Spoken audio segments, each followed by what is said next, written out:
தந்தி தொலைக்காட்சி நேயர்களுக்கு வணக்கம். நல்லதை சொல்வோம், நல்லதை செய்வோம், நல்லதே நடக்கும்.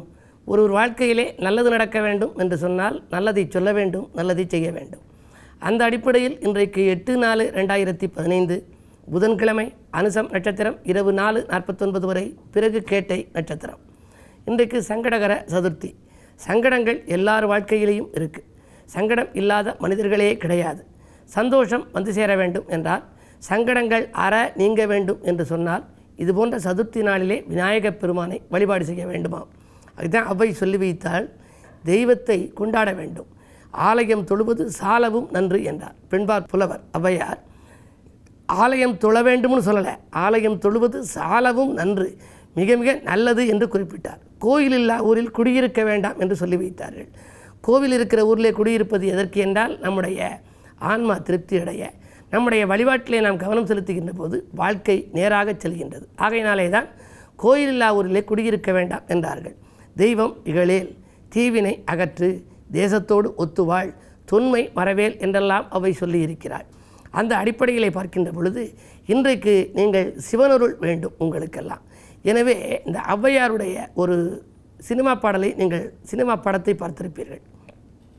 முருகப்பெருமான் ஔவையிடம் கேள்வி கேட்பார். பெரியது எது என்று சொல் ஔவையே என்று சொல்லுகிற பொழுது ஔவை பாடுவதை நீங்கள் கேட்டிருப்பீர்கள். பெரியது கேட்கின் எரிதவள் வேலோய், பெரிது பெரிது புவனம் பெரிது. இந்த உலகம்தான் மிக மிக பெரிது என்று சொல்வார்கள். ஆனால் இந்த புவனம் மிக பெரிது என்று நீங்கள் நினைத்து கொண்டிருக்கிறீர்கள். அது பெரியது அல்ல. புவனமோ நான்முகன் படைப்பு, பிரம்மாவினுடைய படைப்பு இந்த உலகம்.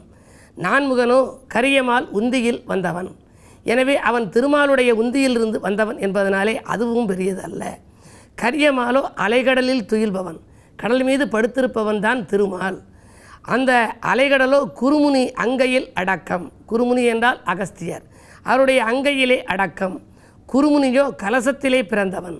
அதனாலே இந்த கலசம் பெருசு என்று நாம் சொல்ல முடியாது. கலசமோ புவியில் சிறு மண். மண் கலயம் இருக்கிறதே, அது புவியிலே இருக்கக்கூடிய ஒரு சிறு சிறு துகள் மண். ஆகையினாலே அதுவும் பெரிதல்ல. புவியோ அரணுக்கு ஒருதலை பாரம், அரணோ உமையவள் சிறுவிரல் மோதிரம். உமையவளோ இறைவன் ஒரு பாகத்துள் அடக்கம். உமையவள் யார் என்று சொன்னால், இறைவன் பாகத்துள் ஒடுக்கம். இறைவனோடு அதாவது சரிசம நிலையில் அர்த்தநாரீஸ்வரராக இருக்கின்றார். அந்த இறைவனோ தொண்டர்கள் உள்ளத்துள் ஒடுக்கம். எனவே தொண்டர் தம் பெருமை சொல்லவும் எளிதே என்று சொன்னார். தொண்டர்களுடைய பெருமை மிக மிக அற்புதமானதாகும். தொண்டர்கள் என்று சொன்னால் இறைவனை துதிப்பவர்கள், சிவனடியார்கள். ஆகையினாலே இன்றைக்கு சங்கடகர சதுர்த்தி வருகிறதுனாலே சங்கடங்கள் தீர நீங்கள் சதுர்த்தி விரதம் கொண்டாடி ஆனைமுக பெருமானுக்கு நைவேத்திய பொருட்களையெல்லாம் படைத்து மோதகத்தை வைத்தால் மோதும் அகங்கள் மாறும், சாதகமான நிலை உருவாகும். அவற்றை மக்களுக்கு, தொண்டர்களுக்கு, பக்தர்களுக்கெல்லாம் அதை வழங்க வேண்டும். எப்பொழுதுமே பிரசாதம் என்று கொடுக்கின்ற பொழுது அது நமக்குரியது அல்ல. பிரசாதம் என்பது பிறர் சாதம் என்பதை அறிந்து கொள்ளுங்கள். எனவே நீங்கள் செய்கிற அந்த தெய்வத்திற்கு வைக்கின்ற அந்த நைவேத்திய பொருள் பிரசாதத்தை பிறர் சாதமாக கருதி பிறருக்கு வழங்க வேண்டும். அதன் பின்னால் தான் நீங்கள் அதை அருந்த வேண்டும். அப்படிப்பட்ட உகந்த நாளான இந்த சங்கடகர சதுர்த்தியிலே வாழ்க்கை தேவைகள் பூர்த்தியாக்குவது இந்த ஆனைமுக பெருமான் வழிபாடு. எனவே ஆனைமுக பெருமான் சன்னதிக்கு சென்று ஆனந்தமான வாழ்க்கையை அமைத்துக்கொள்ள சதுர்த்தி விரதத்தை மேற்கொள்ளுங்கள். சங்கடங்கள் தீரும், சந்தோஷங்கள் சேரும். அது மட்டுமல்ல, ஔவை சொன்னது போல தொண்டர்தம் பெருமை மிக பெரிது என்பது போல சிவனடியார்களை, பக்தர்களை ஆதரிக்கின்ற ஒரு குணத்தையும் நீங்கள் ஏற்றுக்கொள்ள வேண்டும். அப்படி ஏற்றுக்கொண்டு பக்தர்களுக்கு, அதாவது சிவன் அடியார்களுக்கு சேவை செய்கின்ற ஒரு நிலையை 63 நாயன்மார்கள் செய்தார்கள். இன்றைக்கு நாம் அப்படி செய்யாவிட்டாலும் கூட ஆலயத்திற்கு செல்கின்ற பொழுது அமைதியாக இருந்து வழிபட்டு உங்களுடைய அந்த விநியோகப் பொருட்களையெல்லாம் பக்தர்களுக்கு வாங்கி கொடுத்தால் கூட அதிலே புண்ணியம் கிடைக்கும். பிரதோஷத்துக்கெல்லாம் எங்கள் ஊரில் நிறைய கூட்டம் வரும். முண்டி எடுத்துக்கொண்டு அந்த கோவிலே கொடுக்கிற அந்த காப்பரிசி வாங்குவார்கள். அதிலே வயோதிகர் ஒருவர் இருந்தார் என்று சொன்னால் நாம் அவருக்கு வாங்கி கொடுத்தால் கூட அன்னதானத்தின் பலன் நமக்கு கிடைக்குமாம். எனவே இப்படியெல்லாம் எளிய வழியிலே உங்களுடைய வாழ்க்கை பாதையை சீராக்கி கொள்ள முடியும் என்ற நல்ல கருத்தை தெரிவித்து இனி இந்திய ராசி பலன்களை இப்பொழுது உங்களுக்கு வழங்கப் போகின்றேன். மேசராசி நேயர்களே, வெற்றி கொடி பறக்க விட்டு கொடுத்து செல்ல வேண்டிய நாள். இன்றைக்கு சந்திராஷ்டமம். வேலைப்பளு அதிகரிக்கும், விரயங்கள் கூடும், அருகில் இருப்பவர்களால் அலைச்சலும் உண்டு, ஆதாயம் குறைவாகவே இருக்கலாம். ரிஷபராசி நேயர்களே, சுக்கிரபலம் நன்றாக இருக்கிறது. இருந்தாலும் மந்தனின் பார்வையால் மனக்கசப்புகள் உருவாகலாம்.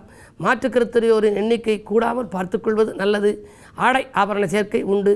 அத்தியாவசிய பொருட்களை வாங்குவதில் ஆர்வம் காட்டுவீர்கள்.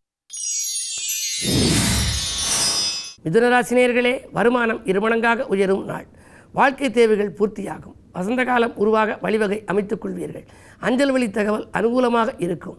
இந்த நாள் மேலும் இனிய நாளாக நீங்கள் அமைத்துக்கொள்ள நண்பர்களை அனுசரித்துக் கொள்ளுங்கள். குடும்ப பெரியவர்கள் சொற்படி கேட்டு நடப்பது நல்லது. கடகராசினியர்களே, வக்ரவியாழன் ஆதிக்கம் மேலோங்கி இருக்கும். இன்று பத்திரப்பதிவில் இருந்த தடைகள் அகலும். பக்கபலமாக இருப்பவர்களின் ஒத்துழைப்பும் கிடைக்கும். குழந்தைகளின் முன்னேற்றம் கருதி எடுத்த முயற்சிகளிலும் வெற்றி கிடைக்கும். குழந்தைகளின் திருமணம் சம்பந்தமாக எடுத்த முயற்சிகளும் அனுகூலமாக இருக்கும். திட்டமிட்ட காரியங்களை திட்டமிட்டபடியே செய்து முடிக்கும் நாள் இந்த நாள். சிம்மராசினியர்களே, உறவினர்கள் உதவிக்கரம் நீட்டும் நாள். உற்றார் உறவினர்கள் உங்களுக்கு உதவிக்கரம் நீட்டுவார்கள். இருந்தாலும் ஒரு சில சமயங்களில் இனம் புரியாத கவலை மேலோங்கலாம். ராசிநாதனோடு கேது இருப்பதால் ஆன்மீக நாட்டம் அதிகரிக்கும்.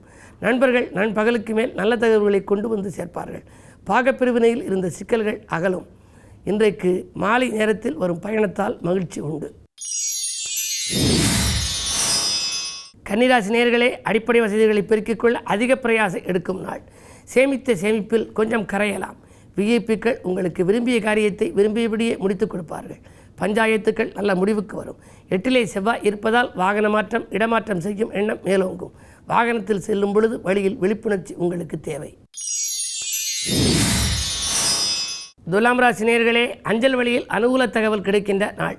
அண்ணன் தம்பிகளை அரவணைத்துக் கொள்வதுதான் நல்லது. இடமாற்றம் வீடு மாற்றங்கள் பற்றிய சிந்தனை மேலோங்கும். நகை நட்டுகளை வாங்கி சேர்க்கவில்லையே என்ற கவலை இன்று அகலும். பாதியில் இந்த பணி மீதியும் தொடரும். மாமன் மைத்துன் வழி ஒத்துழைப்போடு மகத்தான காரியம் ஒன்றை செய்து முடிப்பீர்கள். விருச்சிக ராசி நேயர்களே, சனி சந்திர யோகம் செயல்படும். இன்று பதவியில் இருப்பவர்கள் பக்கபலமாக இருக்கும் நாள். உதவிக்கரம் நீட்டுபவர்களின் எண்ணிக்கை கூடும். பணவரவு திருப்திகரமாக இருக்கும். புதிய தொழிற்தொடங்கும் திட்டங்களை நிறைவேற்றிக் கொள்வீர்கள். அனுகூல தகவல்கள் அஞ்சல் வழியிலும் உங்களுக்கு வந்து சேரும். தனுசு ராசி நேயர்களே, உங்களுக்கெல்லாம் கருத்து வேறுபாடுகள் அகலும் நாள். இன்று கடல் தாண்டும் முயற்சிக்கும் வித்திடுவீர்கள். குருவின் பார்வை 12இல் பதிவதால் இடமாற்றம் ஊர் மாற்றம் நாடு மாற்றம் பற்றிய சிந்தனைகள் மேலோங்கும். குடும்ப உறுப்பினர் ஒருவருக்காக வைத்திய செலவுகளை மேற்கொள்ளும் சூழ்நிலையும் உண்டு. என்ன இருந்தாலும் செய்தொழிலில் திடீர்த்திருப்பம் ஏற்படும் நாள். தொழில் மாற்ற சிந்தனைகளை கொஞ்ச நாளைக்கு ஒத்திவைப்பது தான் நல்லது. விரையச்சனி முடியும் வரை பொறுமையை கடைபிடித்தால் பெருமைகள் வந்து சேரும். மகர ராசி நேயர்களே, மாற்று கருத்துடையோர் மனம் மாறுகின்ற நாள். இன்றைக்கு மங்கள நிகழ்ச்சிகள் நடைபெறுவதற்கான அறிகுறிகள் தென்படுகின்றன. புதிய ஒப்பந்தங்கள் வந்து சேரும். புகழ் ஒன்றையே குறிக்கோளாக கொண்டு நீங்கள் செயல்படப் போகின்றீர்கள்.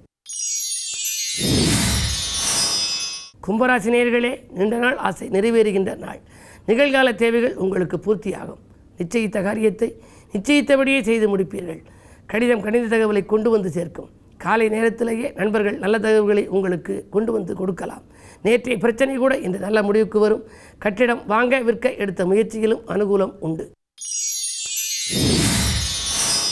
மீனராசி நேயர்களே, சூரியன் கேது சேர்க்கை. இழந்தவைகளை ஈடு செய்யும் வாய்ப்பு இன்றைக்கு கிடைக்கும்.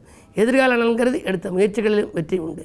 கடல் பயணங்கள் நடைபெறுவதற்கான வாய்ப்புகள் கைகூடி வருகின்றன. எதிரிகளின் பலம் மேலோங்கி இருக்கும். இன்று மாலை நேரத்தில் எதை செய்தாலும் கொஞ்சம் யோசித்து செய்வது நல்லது. வாகன மாற்றம் செய்ய உகந்த நாள் இது. இந்த நாளை இனிய நாளாக அமைத்துக்கொள்ள சங்கடகர சதுர்த்தி என்பதால் ஆனைமுகப் பெருமான் வழிபாட்டை மேற்கொள்ளுங்கள். வடக்கு நோக்கிய விநாயகரை வழிபட்டால் வளர்ச்சி மீது வளர்ச்சி உங்களுக்கு ஏற்படும். மேலும் விவரங்கள் அறிய தினத்தந்தி படியுங்கள்.